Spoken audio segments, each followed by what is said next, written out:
दोस्तों exam mind में आपका स्वागत है। घटना चक्र के टॉप 5000 क्वेश्चंस की सीरीज का ये 5वां वीडियो है। इसके पहले 4 वीडियो कवर किए जा चुके हैं। यदि आपने उन वीडियो को नहीं देखा है तो आप प्लेलिस्ट में जाके उनको देख सकते हैं।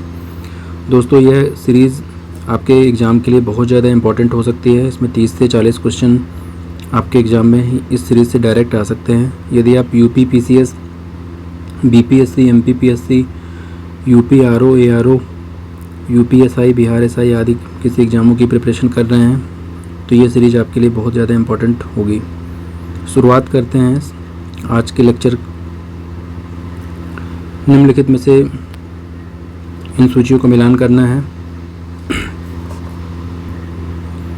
सबसे पहले है प्रथम कर्नाटक युद्ध, इसका हो जाएगा एक्सला चैपल की संधि के साथ इसका अंत हुआ। दूसरा है द्वितीय कर्नाटक युद्ध, यह अनिर्णायक युद्ध रहा। तृतीय कर्नाटक युद्ध पेरिस की संधि के साथ समाप्त हुआ। आगे है प्रथम मैसूर युद्ध, इसमें ब्रिटिश की हार हुई।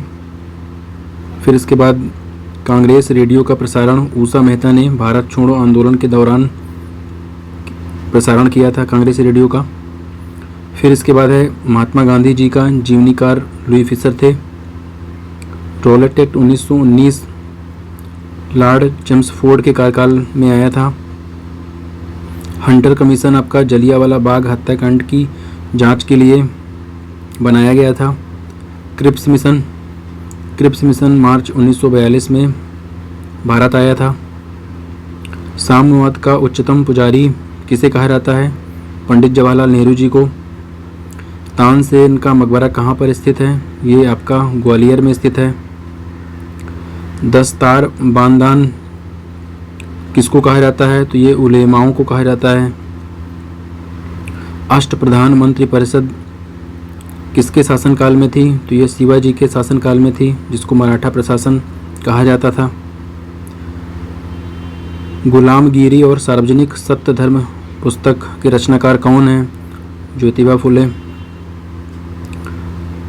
लोकमान्य किसे कहा जाता है? तो लोकमान्य बाल गंगाधर तिलक जी को कहा जाता है। एकता व्यवस्था, भारत में एकता व्यवस्था का प्रारंभ इल्तुतमिश ने किया था। गुलाम वंश का प्रथम शासक अथवा संस्थापक कौन था? कुतुबुद्दीन ऐबक। सिक्कों पर देवी लक्ष्मी की आकृति किसने बनवाई थी? तो मोहम्मद गोरी। फिर इसके बाद आ जाएगा बुलंद दरवाज़ा और फतेहपुर सीकरी का निर्माण अकबर ने करवाया था। अलाई दरवाज़ा दिल्ली का निर्माण अलाउद्दीन खिलजी ने करवाया था। मोती मस्जिद आगरा शाहजहाँ ने बनवाई थी, तो वहीं मोती मस्जिद दिल्ली में जो स्थित है उसको औरंगजेब ने बनवाया था। तो इसको ध्यान रखिएगा, मोती मस्जिद आगरा वाली शाहजहाँ ने बनवाया था। मोती मस्जिद दिल्ली में जो बनी हुई है उसको औरंगजेब ने बनवाया था। अकबरनामा की रचना अबुल फजल ने की है। तुजुक बाबरी की रचना बाबर ने खुद की है। हुमायूं नामा की रचना गुलबदन बेगम ने की है। लघु अकबर की संज्ञा किसने दी थी? तो लघु अकबर की संज्ञा दारा सिकोह को लेन पुल द्वारा दी गई थी। तो लघु अकबर दारा सिकोह को कहा जाता है और यह संज्ञा दी थी लेन पुल द्वारा।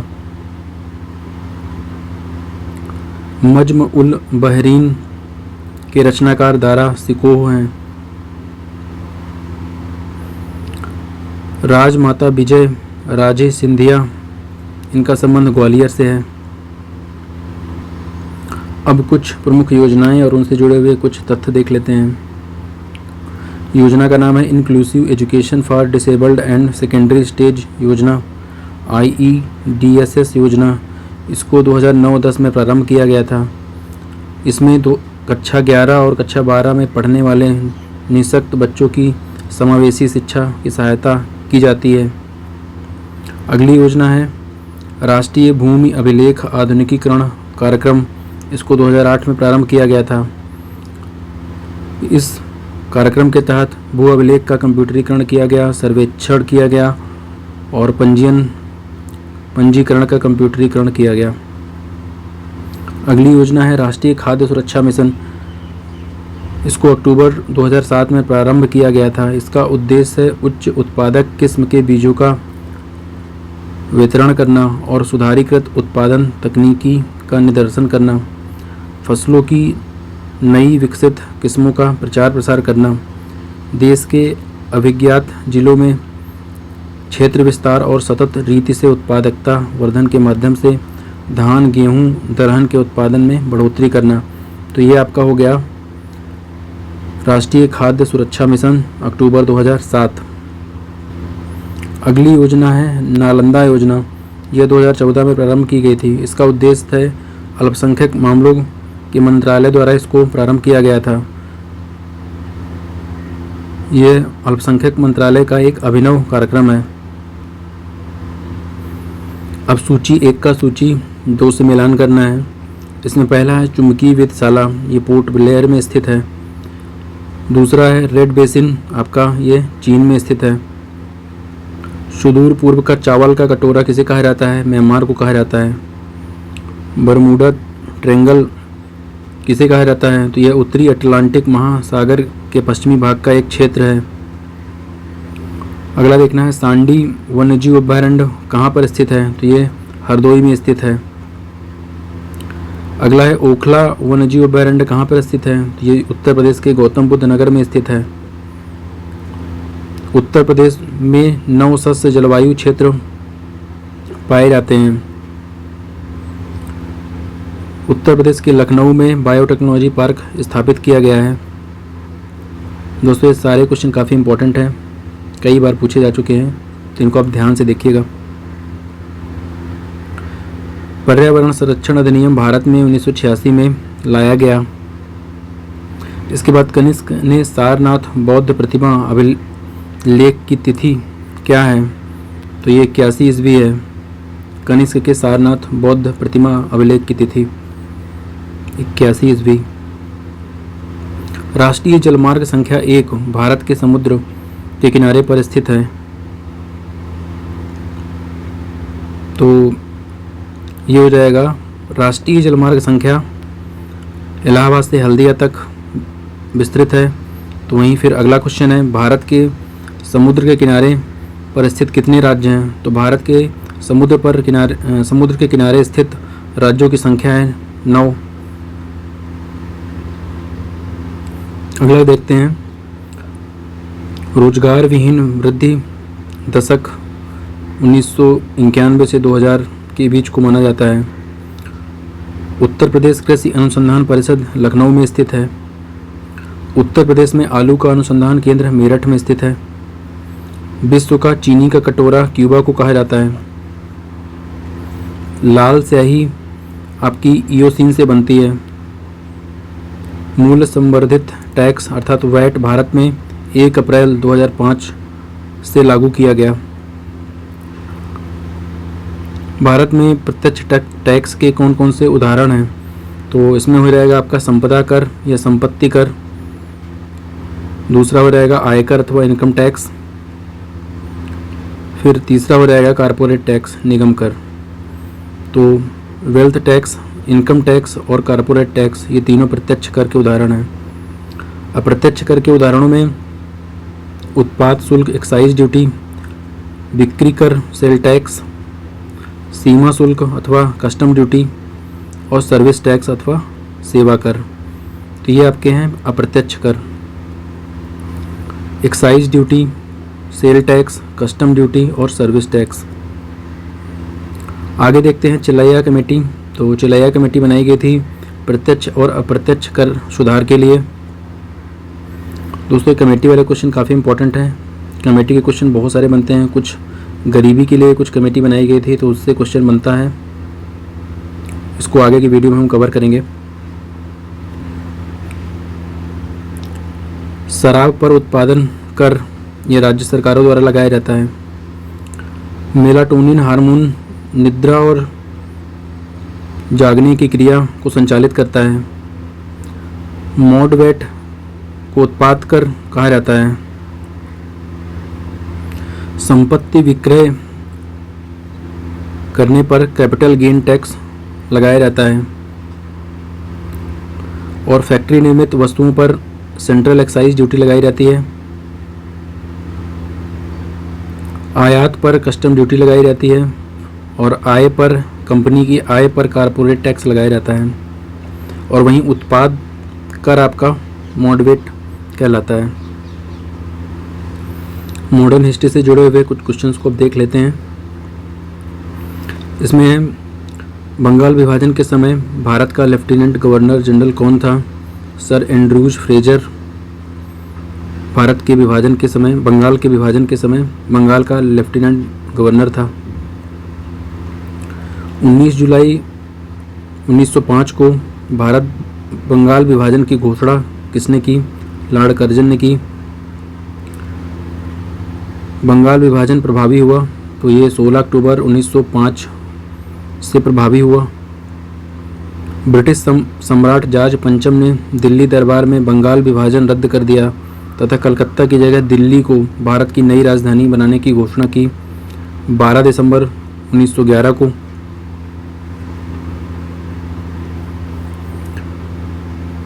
ब्रिटिश पत्रकार एवं H.W. नेविल्सन किस आंदोलन से जुड़े हुए थे? तो ये स्वदेशी आंदोलन से जुड़े हुए थे।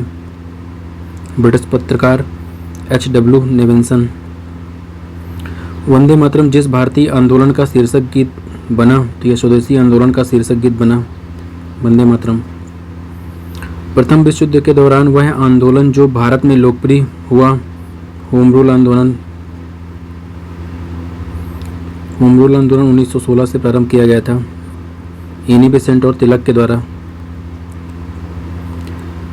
जिसे समाजवादियों में एक व्यक्तिवादी और समाजवादियों में एक मार्क्सवादी कहा जाता है तथा दार्शनिक अराजकतावादी की श्रेणी में रखा जाता है, तो ये गांधी जी को रखा जाता है।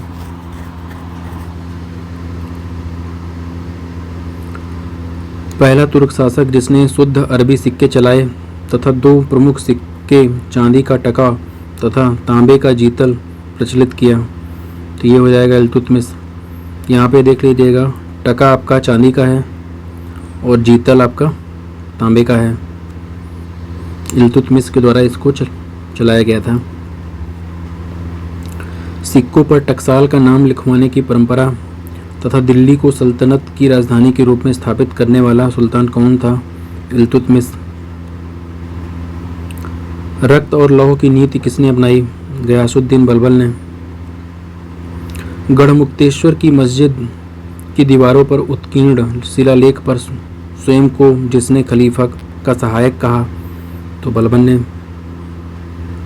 खलीफा का सहायक स्वयं को बताया था। घड़ी अथवा गृह कर, सार्वजनिक वितरण प्रणाली और मूल्य नियंत्रण पद्धति लागू करने वाला सुल्तान कौन था? तो ये थे अलाउद्दीन खिलजी। तो अलाउद्दीन खिलजी ने गृह कर लगाया था, पब्लिक डिस्ट्रीब्यूशन सिस्टम PDS को लागू किया था और मूल्य नियंत्रण प्रणाली को भी लागू किया था अलाउद्दीन खिलजी ने। वह युद्ध जिसमें भारत में मुस्लिम शक्ति की स्थापना हुई, तो ये हो जाएगा तराइन का द्वितीय युद्ध। अगला देखते हैं, नियामत ए खुदाई के सिद्धांत का प्रतिपादन, फारसी त्यौहार नवरोज को आरंभ करवाना, सिजदा व पैबोस की प्रथा आरंभ करवाने जैसे कार्य किसने किए? बलबन ने किए। तो बलबन ने फारसी त्यौहार नवरोज को आरंभ करवाया था और सिजदा और पैबोस की प्रथा का आरंभ करवाया और नियामत खुदाई के सिद्धांत का प्रतिपादन किया बलबन ने। हिंदी खड़ी बोली के जनक, तबला व सितार का प्रचलन करवाने वाले, तूतिया ए हिंद कहे जाने वाले अमीर खुसरो किसके दरबार में दरबारी कवि थे? तो अलाउद्दीन खिलजी के दरबार में थे। अब एंशिएंट हिस्ट्री से कुछ क्वेश्चंस को देख लेते हैं। प्रियदर्शिका, रत्नावली और नागानंद नाटक के रचयिता कौन हैं? तो हर्षवर्धन इसके रचयिता। प्रियदर्शिका, रत्नावली और नागानंद नाटक। बौद्ध ग्रंथ अंगुत्तर निकाय में वर्णित मिलता है, तो बौद्ध ग्रंथ अंगुत्तर निकाय में छठी शताब्दी ईसा पूर्व के 16 महाजनपदों का वर्णन मिलता है। अगला क्वेश्चन है, अवंती नरेश चंड प्रदोत के राज्य में चिकित्सा सेवा के लिए बिंबिसार ने किसको भेजा था? तो राजवैद्य जीवक को भेजा था। श्रावस्ती नगर के विन्यास की आकृति क्या थी? तो ये अर्धचंद्राकार थी। आधुनिक मालवा और मध्य प्रदेश के कुछ भागों से मिलकर बने महाजनपद का नाम क्या था? तो अवंती था। अवंती आपका ये मालवा और मध्य प्रदेश के कुछ भागों को मिलाकर बनाया गया था। आगे देखते हैं, खिलाफत आंदोलन में महात्मा गांधी की भागीदारी की आलोचना किसने की थी? तो मोहम्मद अली जिन्ना ने आलोचना की थी महात्मा गांधी द्वारा खिलाफत आंदोलन में भागीदारी करने के कारण। अगला देखते हैं, खिलाफत आंदोलन के दौरान हाजिक उल मुल्क की पदवी किसने त्याग दिया था? तो हकीम अजमल खान ने हाजिक उल मुल्क की पदवी त्याग दिया था। आगे देखते हैं, प्रथम विश्व युद्ध के पश्चात अंग्रेजों ने तुर्की साम्राज्य का विघटन कर दिया, जिसके विरोध में खिलाफत आंदोलन प्रारंभ हुआ। 1919 में अखिल भारतीय खिलाफत सम्मेलन का अध्यक्ष किसे चुना गया? महात्मा गांधी जी को। भारत छोड़ो आंदोलन 1942 के समय भारत का प्रधान सेनापति कौन था? Lord Wavell. तो 1942 में लॉर्ड वेवल भारत के प्रधान सेनापति थे। 9 अगस्त 1942 को भारत छोड़ो आंदोलन प्रारंभ हुआ बम्बई से। करो या मरो इस मंत्र का आशय या तो हम भारत को आज़ाद कराएंगे या आज़ादी के प्रयास में दिवंगत हो जाएंगे। गांधी का यह कथन किस आंदोलन से संबंधित है? तो ये भारत छोड़ो आंदोलन से संबंधित है। 1940 से 1945 के दौरान लगातार 6 वर्षों तक भारतीय राष्ट्रीय कांग्रेस के अध्यक्ष कौन थे? तो 40 से 45 तक लगातार 6 वर्षों तक राष्ट्रीय कांग्रेस के अध्यक्ष थे अबुल कलाम आज़ाद जी। आगे देखते हैं, उत्तर प्रदेश का जनपद जिसमें भारत छोड़ो आंदोलन के दौरान समानांतर सरकार बनाई गई थी, तो चित्तू पांडे के नेतृत्व में बलिया में समानांतर सरकार बनाई गई थी। भूमिगत रहकर भारत छोड़ो आंदोलन का नेतृत्व करने वाले प्रमुख नेता कौन थे? तो उसमें हो जाएंगे आपके अरुणा असफ अली, जेपी नारायण या जयप्रकाश नारायण और राम मनोहर लोहिया जी। आगे देखते हैं, जलियांवाला बाग हत्याकांड के विरोध में सर अथवा नाइटहुड की उपाधि किसने त्याग दिया था? तो रविंद्रनाथ टैगोर जी ने अपनी सर अथवा नाइटहुड की उपाधि त्याग दिया था जलियांवाले बाग हत्याकांड के विरोध में। जलियांवाला बाग नरसंहार पर कांग्रेस जांच समिति की रिपोर्ट के प्रारूप लिखने का कार्य किसे सौंपा गया था? महात्मा गांधी जी को। चंपारण सत्याग्रह के दौरान गांधी जी का साथ किसने दिया था? तो राजेंद्र प्रसाद जी ने, जेबी कृपलानी जी ने और अनुग्रह नारायण सिन्हा जी ने। गांधी को पूना के आगा खां महल में नज़रबंद रखा गया था भारत छोड़ो आंदोलन के दौरान। आगे देखते हैं, चंपारण में तिनकठिया प्रथा का तात्पर्य क्या था? तो तिनकठिया प्रथा का मतलब था 3 कट्ठे ज़मीन पर नील की खेती करना। 3 कट्ठे का मतलब हो जाएगा 3/20 भूभाग पर नील की खेती करने। नील की खेती के संबंध में चंपारण में महात्मा गांधी को आमंत्रित किसने किया था? तो राजकुमार शुक्ला ने उनको आमंत्रित किया था। दक्षिण अफ्रीका से लौटने के बाद गांधी जी ने प्रथम सफल सत्याग्रह किया चंपारण 1917 में। अगला देखते हैं, चंपारण सत्याग्रह के दौरान गांधी जी को महात्मा की उपाधि किसने दी थी? तो रविंद्रनाथ टैगोर जी ने दी थी महात्मा की उपाधि चंपारण सत्याग्रह के दौरान। जलियांवाला बाग हत्याकांड के विरोध में वायसराय की कार्यकारिणी परिषद की सदस्यता से इस्तीफा किसने दिया था? तो शंकरन नायर ने दिया था। यह था जलियांवाला बाग हत्याकांड के विरोध में। साइमन कमीशन वर्ष 1928 में भारत आया। इसकी नियुक्ति कब की गई थी? तो इसकी नियुक्ति 1919 की एक्ट की समीक्षा के लिए इसकी नियुक्ति की गई थी।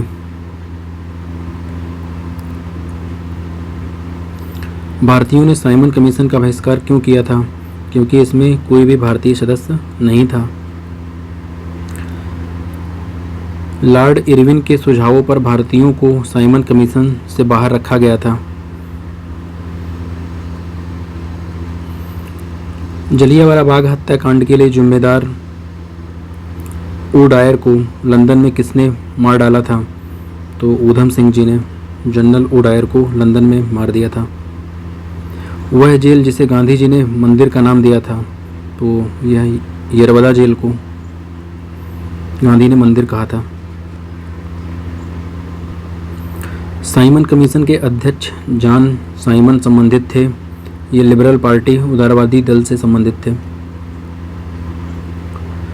गांधी जी के आंदोलन को राजनीतिक फिरौती किसने कहा था?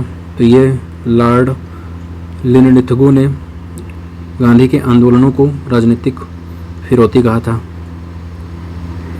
भारत को डोमिनियन स्थिति, अपना संविधान बनाने का अधिकार तथा किसी भी प्रांत या राज्य को भारतीय संघ से बाहर रहने का अधिकार जैसे प्रस्तावों की घोषणा किसमें की गई थी? क्रिप्स मिशन में की गई थी। ये आपका 1942 में आया था। आगे देखते हैं, भारतीय संविधान का प्रमुख स्रोत क्या है? तो 1935 का गवर्नमेंट ऑफ इंडिया एक्ट भारतीय संविधान का प्रमुख स्रोत है। कराची अधिवेशन 1931 को महात्मा गांधी की लोकप्रियता और सम्मान की पराकाष्ठा माना है सुभाष चंद्र बोस ने। भारतीय राष्ट्रीय कांग्रेस का अंतिम अधिवेशन जिसमें बाल गंगाधर तिलक ने भाग लिया था, अमृतसर अधिवेशन 1919। बिपिन चंद्र पाल, लोकमान्य तिलक, लाला लाजपत राय उग्र राष्ट्रवाद से संबंधित थे। तेज बहादुर सप्रू, जवाहरलाल नेहरू, कैलाशनाथ काटजू, भूलाभाई देसाई आदि ने 1945 में आज़ाद हिंद फौज के सिपाहियों के मुकदमों की पैरवी की थी। अब कुछ प्रमुख व्यक्तित्व और उनके कार्यों को देख लेते हैं। दादा भाई नेहरू जी, तो इसमें हो जाएगा WC बनर्जी के साथ मिलकर लंदन इंडिया सोसाइटी का गठन किया और ये 3 बार कांग्रेस की अध्यक्षता की। पहली बार 1986 में, फिर 1886 में, फिर 1893 में, फिर 1906 में। तो 3 बार कांग्रेस की अध्यक्षता की। 1892 में लिबरल पार्टी के टिकट पर ये ब्रिटिश हाउस ऑफ कॉमन्स के लिए चुने गए और ये ऐसे पहले भारतीय थे।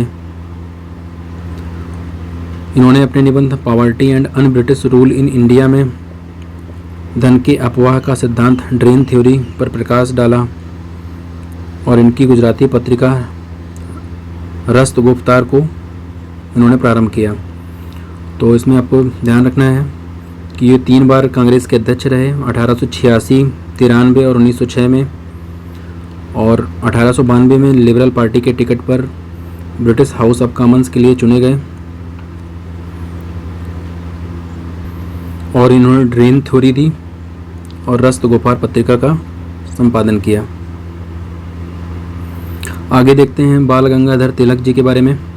1881 में पुणे से केसरी, जो मराठा भाषा में था, और मराठा, जो अंग्रेजी भाषा में था, नामक पत्रों का प्रकाशन किया। वैलेंटाइन सिरोल ने उन्हें भारतीय अशांति का जनक कहा। तो वैलेंटाइन सिरोल ने इनको भारतीय अशांति का जनक कहा था। ये गरम दल से संबंधित थे। 1908 में उन्होंने केसरी में प्रकाशित लेखों के आधार पर राजद्रोह का मुकदमा चलाया गया और उन्हें 6 वर्ष की सज़ा दी गई। महाराष्ट्र में उन्होंने शिवाजी महोत्सव, गणपति महोत्सव को प्रारंभ किया। 29 अप्रैल 1916 को होम रूल लीग की स्थापना की। स्वराज मेरा जन्मसिद्ध अधिकार है और मैं इसे लेकर रहूँगा, ये इनका प्रमुख कथन था। अब भगत सिंह जी के बारे में कुछ इन्फॉर्मेशन देख लेते हैं।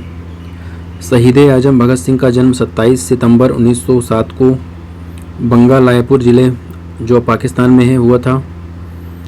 1926 में इन्होंने नौजवान भारत सभा का गठन किया तथा 1929 में दिल्ली विधानसभा में बम फेंका और 23 मार्च 1931 को लाहौर षड्यंत्र के मुकदमे में इनको फांसी दे दी गई।